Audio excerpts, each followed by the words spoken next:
My girlfriend Katie, 22F, and I, 26M, met in college and have been together for 4 years. I'm her first relationship. Because her parents were strict in high school. Our parents are religious and don't believe in premarital bedroom intimacy. I don't care, but she's close to her parents.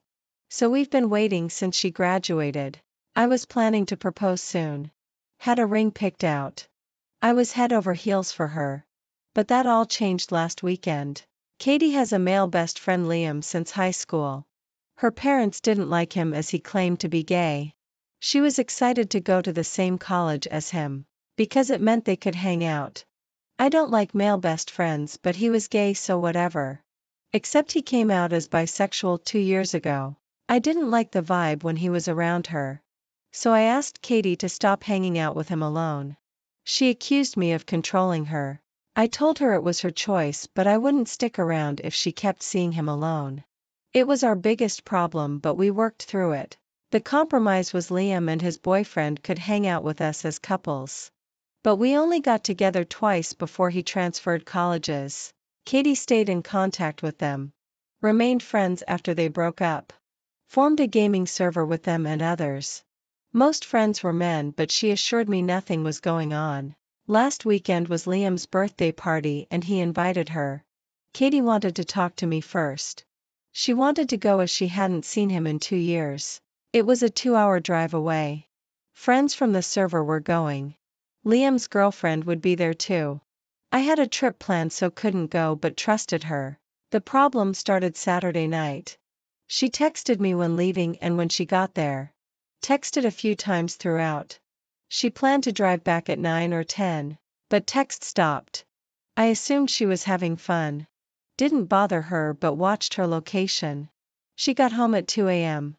Unusual, but I trusted her. Sunday morning I called and she didn't answer. Texted back saying she was sleeping. Had a hangover. Strange as Katie doesn't drink. I told her to drink water. Got on my flight home. Found her in my bed. She has a key but hardly uses it. I asked why she didn't rest at her place. All week she's been sick. Took off work. I've been checking on her. Worried but suspicious. Late last night she woke me sobbing. First time she'd left my room since I got home. I consoled her. Asked what was wrong. She said she did something horrible. Got drunk by accident. Liam offered to drive her home. 3 friends followed. They helped her to her apartment. Then she had intimacy with them. Katie doesn't remember much. Been sick since. Trying to figure out how to tell me. Because she loves me but gave away her virginity. She wanted to tell me when I got back. But couldn't. Begged me not to break up. I need time to think. She begged not to go back to her apartment. I let her stay in my room. Heard her crying all night. I was in tears. Can't believe she threw away our relationship. Trust is broken. At work can't focus. Part of me wants her out. Another part wants to talk. Can't tell which is more unreasonable. Left work early to check on her. She was as I left her. Cried. Then I brought up what happened that night. Did she actually want any of that to happen? A lot was said, but long story short, as many of you suggested, she did not. To clear some things up, the friends she was with at the party weren't just random people she met online. They were personal friends of Liam, who she had been best friends with for 8 years. While she had never met them in person, they were people she had talked to and gamed with over the past year or so. I would hear her talking with him over the headset, and I never noticed anything strange. She's pretty shy and introverted, so I was happy for her to have friends to play with. While she gamed, they weren't all men either. According to her, there were 4 or 5 women in the server as well. Of the people at the party, 3 of the men and 2 of the women attended. Also there were Liam's girlfriend, a couple of other friends and a few of their partners. All in all there were only around 15 guests. And everyone knew each other for the most part. It was never meant to be a huge event, just to get together. Of Liam's closest friends at his house, drinking wasn't even supposed to be a big part of it. At the beginning of the party, a lot of them just gamed together, since they hadn't been able to in person for a while. There was no big girl/guy separation, as many people at the party were LGBT. Plus some people gathered in small groups to chat, just general mingling etc. About midway through the party, one of the guests poured everyone some mystery shots. Katie rejected it at first, but Liam urged her to take one for his birthday. When everyone else heard she'd never taken a shot before, they all egged her on too. It was just one shot. Liam insisted it would wear off well before it was time for her to head home. And if not, she could just wait as long as needed until she felt comfortable driving. She felt like she had to from that point. Things became a little less clear. There was more hanging out and there were more shots. People she wasn't sure which ones kept handing her drinks and insisting she join in. She didn't want to ruin Liam's party, and she trusted that if nothing else, he would look out for her, even though she didn't feel right. Katie said she believed he would have told her if something was wrong, and he kept reassuring her that everything was okay.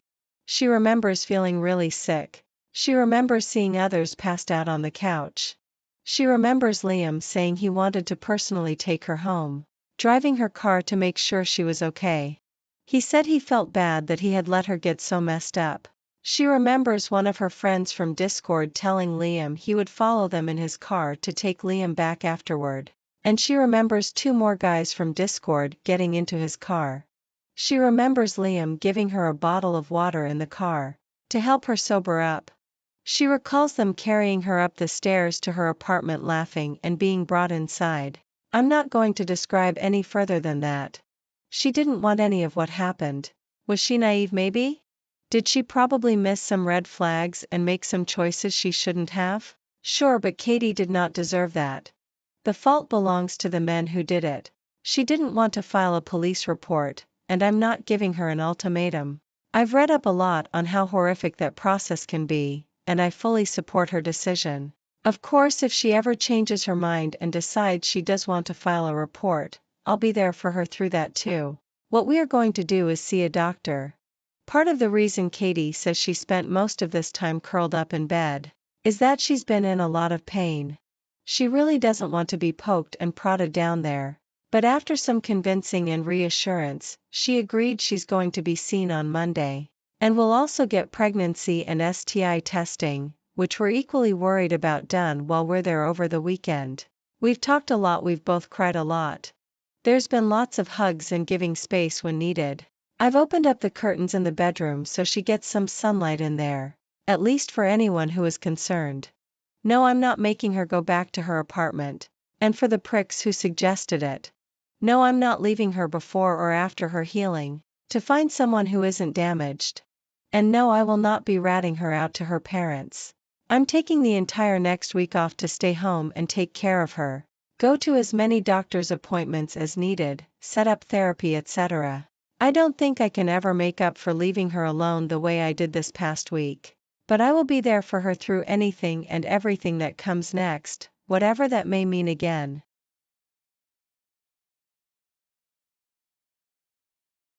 My husband brought home a python without even asking me, saying it's always been his childhood dream. But now it's become my worst nightmare, and I'm not sure our marriage will survive. 6 months ago our corn snake unexpectedly died. My husband, 26 male, and I, 24 female, were both very upset. He was a cute little guy and still very young. My husband has owned several small reptiles during his lifetime, and he told me he was thinking of trying a milk snake this time instead of a corn or a garter. Instead, 2 months after our corn died, he came home with a baby Burmese python. Apparently it's always been his dream to own a Burmese. Not only am I pissed that he got something like that without consulting me. On the upside, where we live they are legal. But I had several reservations that have only grown since we've owned it. I have GAD. And that thing triggers my anxiety like no other. When I was doing research about Burmese pythons, I kept reading stories about them killing pets, children and even their owners. So now, I'm freaked out and have barely slept for 4 months. This is made worse by the fact that my husband has no experience with large snakes. And the larger the python grows, the more it shows, and also by us having a cat. The other snakes we've had, our corn snake and my husband's old garter snake, pose no threat, but now I constantly worry that the python is going to get out and eat her. I've taken to locking the cat in our bedroom at night, which interferes with our sleep, since she meows and scratches at the door, and I constantly worry about her when she's home alone. I'll reiterate, this thing is freaking huge. He is already 6 feet long. I'm home more than my husband, so I have to feed it and change its substrates often. I hate doing both so much, especially now that he's graduated to eating rabbits and pigs. I honestly think that since my husband bought him without consulting me, that caring for it should be his sole job. But I'm not going to let it go hungry or live in its own waste out of pride. I honestly don't think we'll be able to give this snake the best quality of life, which I think is essential for all pets. He's getting too big for the tank he's in, which is his third since we've gotten him, and I don't think we have the room in our house for the enclosure my husband wants to build him. His food is very expensive and eating into our savings, but it's what he needs, so we can't downgrade. The python does not deserve to live in a tiny space and eat inadequate food, because my husband wanted one as a kid. At the same time, it's a good possibility it could eat us out of house and home. I don't want kids while we own a python, and these things can live up to 20 years. I don't want to never have children, which I've dreamed of because of a python. Because of all these reasons, but especially the ones about our cat and its quality of life, I think we should rehome the python, preferably to a wildlife sanctuary or something. I've gently brought all of this up to my husband, how much mental anguish it causes me, how worried I am for our cat, how the snake is unsustainable. And all he's done is tell me to get over it, accuse me of not caring about his happiness, and tell me I'm being prejudiced against animals that aren't cute and cuddly. None of this is true, not even the last accusation. I liked smaller snakes a lot. How can I communicate productively with my husband about this issue? He already loves this snake. And I think that's getting in the way of him seeing reason. Edit for the snake people. I acknowledge now that our husbandry is probably wrong, proving my point even more. Also, I have been informed that the snake probably wasn't a baby if it's at this size now. I am not the most knowledgeable about snakes. The snake is gone and my cat is alright. Here's how it happened Thursday night. While I was replying to people in my post, several people suggesting talking to my husband's friend who owns Burmese pythons, is an experienced reptile keeper and could be a huge help. I was too blinded by the situation or my own anxiety to even think of that. I messaged him on Facebook Thursday night and told him the situation. He was shocked at just how bad things were. But apparently, he tried to warn my husband that owning small snakes and then jumping to a berm is like thinking owning house cats makes you qualified to own a tiger. But my husband didn't listen. He's been busy going to reptile shows. Dude breeds venomous cobras. He's kind of a badass, so he only saw the snake in person once, when we just got it, and was immediately disturbed. When I told him about the overfeeding, my husband's desire to start it on live food, and the fact that it free roams and is handed alone, he told me he'd come over the next day, Friday, and give my husband a real talking to, as well as do anything he could to help us rehome it. I decided I couldn't live another day in the house like that, and neither could my cat. So Friday morning, I moved out to my mother's while my husband was at work. It was a bit sneaky, but I knew that if I tried to leave while he was home, he'd try to convince me to stay. I called him on his lunch break though, and told him I'd left until the snake was gone. He was very upset, but started accusing me of being so petty as to let a snake wreck our marriage. I had nothing productive to say to that, so I told him I'd talk to him later. Well, my husband's friend was so angry at what he saw of the snake, that when he got to the house when my husband was home from work, he gave him the tongue lashing of his life and told him in plain terms that now that he saw how woefully inadequate we were as big snake keepers, there was no way he was going to let the snake stay at our house. Being yelled at really affected him.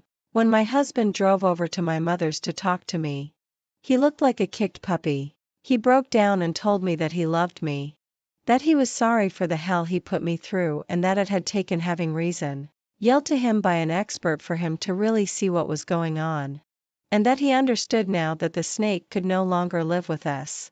I know that at that point that the sorrow he felt was due to having his snake taken away. Not of real understanding. Not yet, so don't worry. He's not completely off the hook. It was cathartic to hear though. His friend contacted a herpetology society he works with regularly. And then a member of that society whose specialty is rehabilitating snakes that irresponsible pet owners get and then mistreat on his ranch. So Snake went yesterday to this guy's ranch where he'll be fed the right food and go on a diet. Apparently, and live in a space big enough for him. My husband and I have talked a lot about this, and he acknowledged that his fervent desire to fulfill his childhood dream made him careless and selfish. That he wasn't trying to be malicious towards me, but he just wanted the snake so badly. He'd do and say anything to keep it. It still seems like though that he hasn't learned. Which I'm not expecting this early, but is still a mite disappointing. He talked yesterday about getting a ball python and I put my foot down. I don't think we should get another snake for a long time on Sunday. I sat him down and asked him to tell me the truth of how he got the python. Because walking into a pet shop for a milk snake and just finding a Burmese was sounding more and more implausible the more I thought about it. He admitted that he arranged to get one with a breeder online. While he was telling me he wanted a little snake, meaning he was actively lying to me. This breeder is also a state away, meaning my husband participated in something illegal when he met up with him to get it, since transporting Burmese pythons across state lines is against the Lazy Act. I'm very angry about this. I'm upset about his lies. And I'm upset that he blew me off for months. He admitted he lied just because he knew I'd say no, which shows such an immaturity. That almost disgusts me. I'm upset that he broke the law. I'm upset that he only listened to what I told him when it came from someone else. Apparently he's been having a quarter-life crisis that he didn't tell me about. Because he feels that he should have accomplished more with his life. At 26 he never went to college. I feel sympathy for him with that. But that's no excuse to treat me badly. I moved back home with Kitty last night. But our marriage is in severe jeopardy right now due to the lying and the lack of respect my husband has shown me. But I made vows to stick with him and I don't take those lightly. We're going to be getting counseling, which I hope will make him really see what was wrong with what he did rather than a knee-jerk response to being in trouble, so to speak, and will strengthen us. If not, well, I'll have to consider my options. Second update 1 month later. Hi, I'm back. The snake is still gone, but I guess I'm coming back out of desperation. People message me wanting to know how I was doing. Anyway, on the surface, therapy has been going well. My husband has been doing everything right. He's been contrite, open-minded, and treats me like a princess at all times. I can tell at home that he's making a conscious effort to listen to my opinions and thoughts and incorporate our therapist's suggestions into our lives. I feel like the hugest jerk saying this, but I don't think it's enough. Over these past weeks, I've had to come to terms with the fact that something about how I view my husband has fundamentally changed. And finally, after extensive soul searching a few days ago, I realized what it was. I have no respect for his intelligence anymore. After all this, that is very, very important to me, and now it's just gone, and I don't know how it can come back without him getting a personality overhaul. It's killed my physical attraction to him. I normally have a high libido, and prior to all this, we made love 4 to 5 times a week. Now since all this went down, we've been intimate 3 times. To be fair, while the snake was here, we were down to 2 to 3 times a week, but it was still more frequent than this.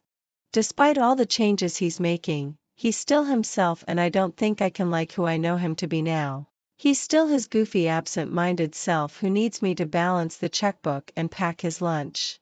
I can't respect that anymore. I don't want to be his mom or a naggy sitcom wife. I used to love doing these things for him throughout our relationship. I've taken care of him, patched him up, and helped him solve his problems. I always saw it as the ultimate expression of love. Now I'm just sick of it. He can tell something's still wrong. He's irritated about my lack of forgiveness and lack of an intimate drive lately. When he's objectively doing all the right things, but his lack of understanding towards my apprehension makes my feelings even more pronounced. I realized the other day that I love him dearly as a friend. I've known him since I was 9 years old, but no longer as a husband. That devastates me. I can't believe I'm thinking divorce after less than a year of marriage. I feel like such a failure. I haven't broached these feelings in therapy yet because they crystallized only a few days ago. But I don't know how to start because I know saying them will mean my marriage will be over. I have talked to my mom and friends about this and they all tell me to wait longer to stick it out because I made vows.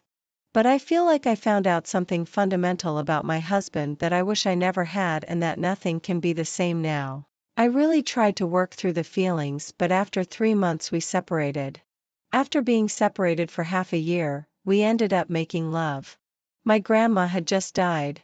I was devastated and he came to the funeral to support me. And because he'd known her forever and loved her too, we went home together after the family lunch and we ended up having comfort lovemaking. Neither of us wanted kids at that point, but my IUD had slipped into my cervix at some point before this and I ended up getting pregnant. Both of us were unsure about introducing a kid into our relationship but decided to get back together and make another effort. I had always wanted to be a mom and didn't want to abort. We found out pretty early into the pregnancy that it was actually a molar pregnancy, meaning that instead of a normal fetus, I was pregnant with a tumor. I had the mole removed. But I was one of those lucky people who develops cancer from their molar pregnancy. Luckily, the cancer was caught when I was only at stage 2 and responded really well to chemotherapy. I've been cancer-free since 2016. However, my ex's behavior when I was extremely sick from chemo. We had stayed together after losing the pregnancy caused me to put my foot down and want a divorce. He wouldn't or couldn't pick up the slack around the house and I couldn't deal with it anymore. I felt like I couldn't depend on him for anything, not even when I had cancer. Literally a week after I was told I was cancer-free, I told him I was moving out and wanted a divorce. I lived with my mom for a year while our divorce was being finalized and a bit after it, and then decided to get a job in a new city because I needed a new beginning. I also decided to fulfill a dream of mine. I'd been mulling over for a while and went back to college to get my BSN in 2017. I graduated in 2019 because I was in an accelerated program for people who already have another degree, and I now work as a neonatal nurse. The job can be really wearing and difficult, but it's so amazing watching tiny and sick babies grow and thrive and eventually leave. I feel like I found my calling. I also met a guy in my class when I went back to school. We were just friends for 2 years because I didn't feel ready to date. And then in 2019 we started dating. That guy is now my husband. We got married in 2022. My current husband is the most amazing man and partner I could have ever asked for. I can fully lean on him and him on me. And I don't have to ask him to please pick his socks up off of the floor. He even does most of the cooking because I hate cooking due to my cancer treatment. I went into premature ovarian failure. So we are going to start IVF in the new year with eggs I had frozen before my chemo began. We also want to adopt and or foster at some point and have been looking into that as well. I know for sure my husband is going to be a wonderful support for me and an amazing father.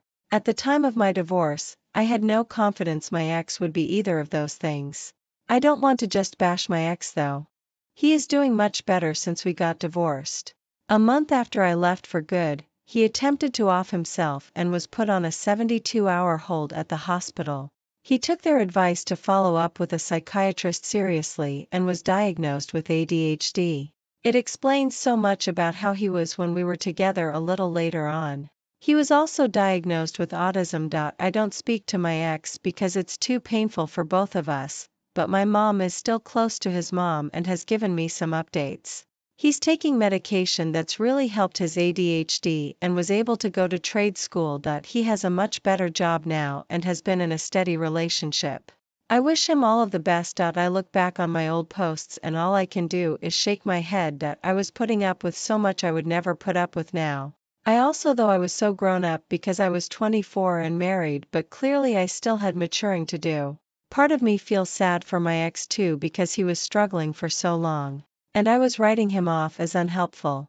However, even though he had a medical reason for being inconsiderate, I still had to do what's best for me and I was at my breaking point. Considering his success, I think we're better off without each other. Oh, and I still talk to my ex's friend, the cobra breeder, from time to time. Bucatini the Burmese python is still doing great in his new home, great in his new home, great in his new home, great in